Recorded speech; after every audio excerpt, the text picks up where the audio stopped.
Hello beautiful people and welcome back to Angelic Embrace, where we document and narrate the glorious and life-changing near-death experiences from people all over the world. So sit back, relax, know that you are loved, and let's get into today's near-death experience story. Consider subscribing and watching to the end to find out what happens. Was receiving medical treatment for an ectopic pregnancy at the time. Internal bleeding was occurring, and there were indications that I had blood poisoning.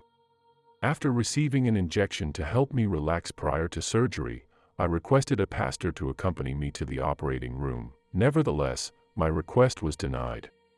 But that was okay since I had already decided that if I were to die, I would accept it and move on with my life.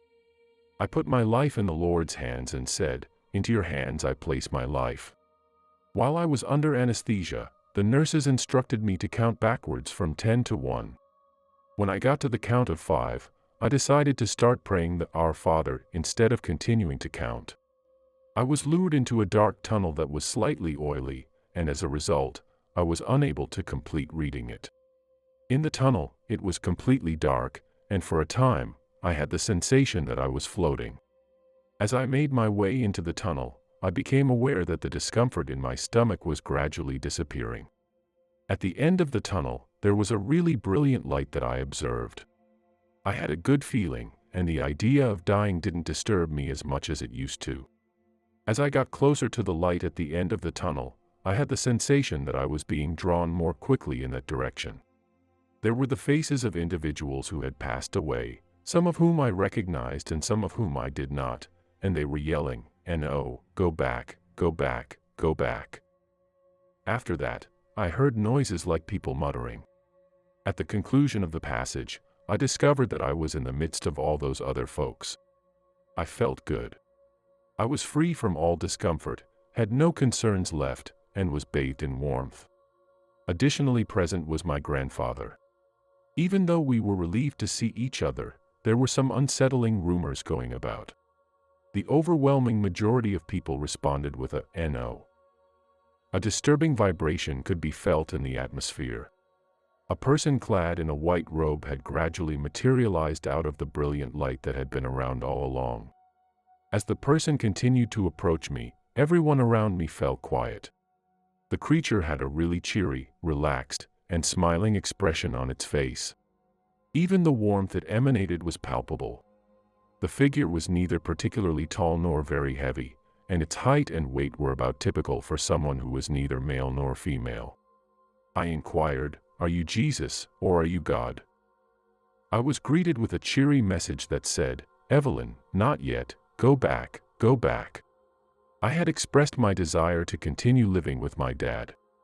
I was given the message, "Evelyn, Evelyn, not yet, you need to go back," while the speaker shook their head.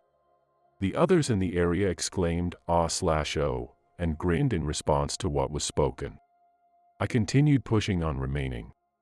"Evelyn, you have no choice but to return," the apparition insisted, their grin never leaving their face. I had the sensation that I was being pulled back into the passageway, and the pain started to come back. Someone grabbed both of my hands, and suddenly I found myself outside of the tunnel.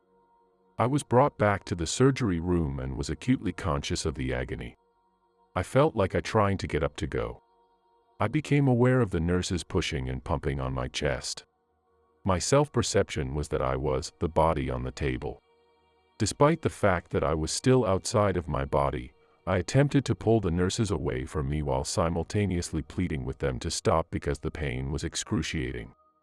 However, it appeared like they were oblivious of anything that I was doing. After that, one of them said, "She is actually breathing. The wait is over."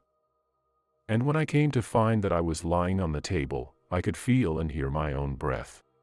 Now on to our next near-death experience story. The first time I experienced the experience was after I had been discharged from the hospital following treatment for injuries sustained when I was struck by a car. I was taking care of myself by remaining at my parents' house so that they could look after me. On that particular day, we had visitors, and I was utilizing a walker that had 3 different sides. I had an unpleasant feeling in my stomach and decided to get up and go to the bathroom to throw up. However, as soon as I stood up, I blacked out. This is when I entered a dark place, not quite like a tunnel in the sense that it seemed locked in, but more like a large, dark space with lots of room to move around in. My future husband's father, whom I had never met in my waking life but who passed away 3 months after I started dating his son, met me here. He had passed away 3 months after we started dating. I went to his burial, but we never really crossed paths or had a conversation. On the other hand, he was there to greet me on the other side and he grasped my hand. I could sense the presence of other people about me, but I could not identify them. At the end of the darkness, as if staring outward into the distance, there was what appeared to be a mountain, and beyond that mountain was the most stunningly beautiful light. The words we now have at our disposal are not adequate to explain or do credit to the magnificence of the light. I had an intense desire to walk toward the light. I have no recollection of having a conversation with anybody, but I do recall hearing my family trying to get an ambulance to come to our apartment. In addition, I was able to hear my mother panicked and changing her clothing so that she could accompany the ambulance that took me to the hospital as my father and his husband argued. Despite the fact that they were in a panic and afraid for me, I had neither the urge nor the necessity to go back to them. I had this innate sense that everything was going to work out for the best, including for them. It was as if all of one's concerns or duties did not exist or had lost their significance when there was an overwhelming sensation of calm and release. I was conscious of the fact that I was with my God, and I had no desire to go back to my earthly body or to my family. I turned around once again to stare at the light, and the very next instant, I found myself back in my body. It was like the sensation you get when you sleep on your arm for too long and the blood flow is cut off, and then you straighten it up, and the blood begins to flow back into it, and it begins to tingle. That's how I felt.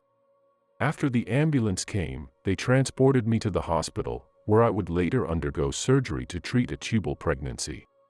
When I got to the hospital, I had just 1 pint of blood left in my body, which meant that I was dangerously close to passing away from internal bleeding. After what I had through, I felt a lot of anger at my God because I could not comprehend the reason why I had to keep coming back. Now that I have more experience, I am aware that there are things that I have not yet accomplished and that there always will be things that I must accomplish before I can go back to the love of my higher power, who I call God.